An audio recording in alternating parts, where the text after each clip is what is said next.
নমস্কাৰ বহুদিনৰ পিছত কবিতা এটি লিখিছিলো কবিতাটোৰ আপোনালোকৰ কাৰণে পাঠ কৰিব বিচাৰিছো কবিতাৰ শিৰোনাম হাঁহি এই যে আপুনি মুখত এমুকুৰা হাঁহি লৈ থকা মানুহবোৰ দেখিছে না ভাবিব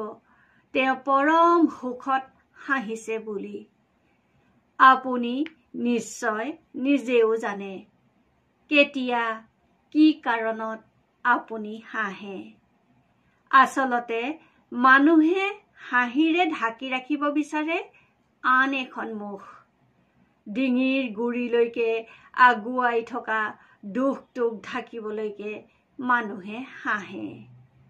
দুখৰ সাগৰত অৱগ্ৰহণ কৰিও যে মানুহে হাঁহে কেৱল নিজক লুকুৱাবলৈকে আসলতে তেনে মানুহে দেখুৱাব বিচাৰে পৃথিৱীৰ আটাইতকৈ সুখী মানুহ বুলি মানুহৰ মুখত লাগি থকা হাঁহিটোৱে বহুবোৰ কথাই কৈ যায় কেতিয়াবা বিদ্ৰোহ কৰিব কাৰণে কেতিয়াবা ইটিকিং কৰিব কাৰণে বা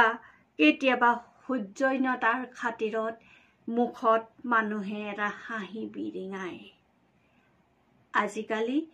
কাটচিতহে মানুহৰ মুখত সুখৰ হাঁহি দেখা যায় কাৰণ সুখ যে এতিয়া একেবাৰে অভাৱ ঘটিছে আমাৰ সমাজত কাৰণ সুখ যে এতিয়া একেবাৰে অভাৱ ঘটিছে আমাৰ সমাজত